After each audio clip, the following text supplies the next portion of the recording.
Assalamualaikum warahmatullahi wabarakatuh. Saya Dinda Tinur Isnaini, NPM 2203050001, kelas PGSD 3A, akan menerangkan rancangan pembelajaran yang menarik berdasarkan ilustrasi tersebut.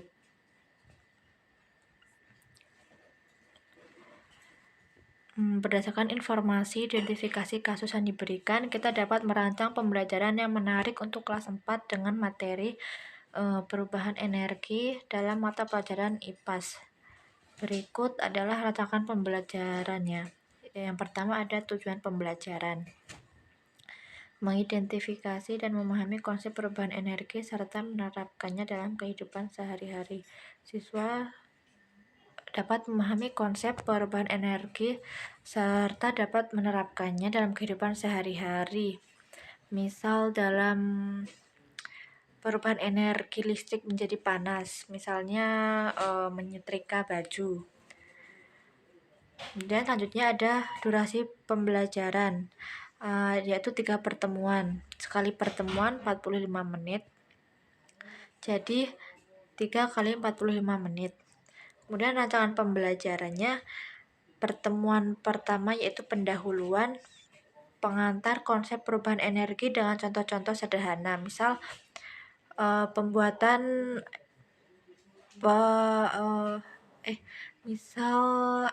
contoh energi sederhananya, misal siswa membeli jajan es, yaitu perubahan energinya dari beku menjadi cair.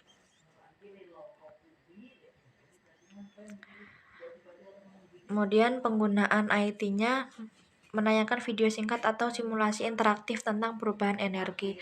Guru dapat menayangkan video mengenai contoh-contoh perubahan energinya. Kemudian diskusi kelas untuk memahami pemahaman awal siswa. Guru melakukan diskusi dengan siswa di kelas mengenai apakah siswa tersebut paham dengan konsep perubahan energi. Kemudian pertemuan kedua yaitu eksperimen dan aktivitas praktik.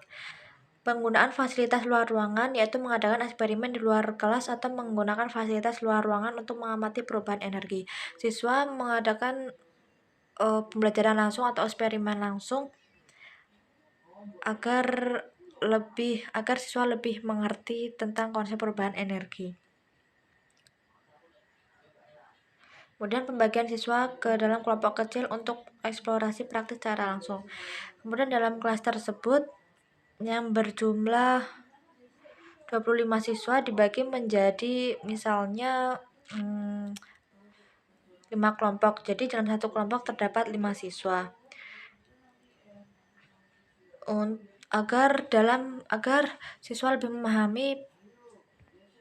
Agar siswa lebih memahami mengenai perubahan energi tersebut.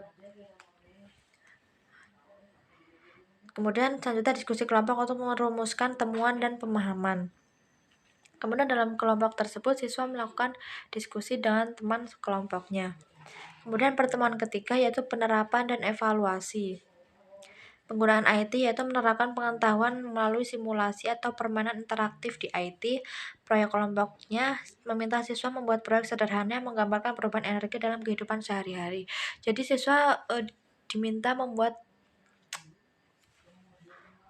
proyek sederhana dalam kelompok tersebut. Misal dalam kelompok tersebut siswa diminta membuat proyek sederhana. Misalnya perubahan energi dari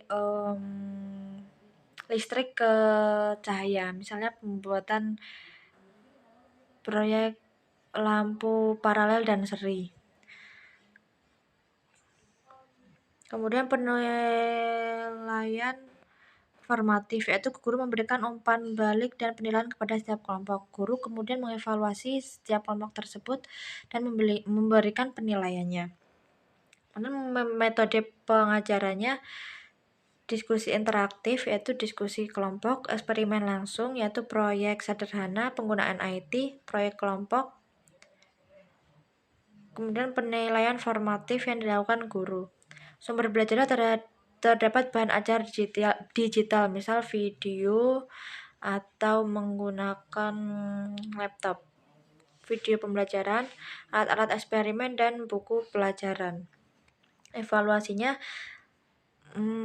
penilaian formatif melalui partisipasi dalam diskusi, eksperimen, dan proyek kelompok.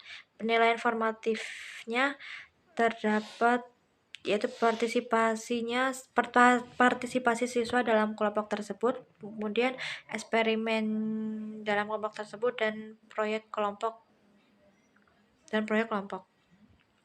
Penilaian sumatifnya yaitu melalui ujian tulis singkat tentang konsep perubahan energi, misalnya ujian tulis tertulis tes. Terdapat catatan penting, yaitu guru harus memberikan dukungan terus-menerus untuk memastikan bahwa pemahaman siswa mengenai perubahan energi tersebut dapat dipahami seluruh siswa dan siswa benar-benar mengerti arti konsep perubahan energi dalam kehidupan sehari-hari. Kemudian pemanfaatan teknologi sebagai alat bantu dan pendukung pelajaran harus dimanfaatkan semaksimal mungkin agar siswa dapat mempelajari konsep perubahan energi dengan mudah sebagai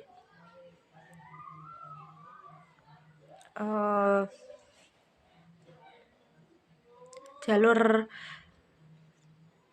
siswa yang sekarang sudah serba menggunakan teknologi. Jadi teknologi IT harus dimanfaatkan semaksimal mungkin.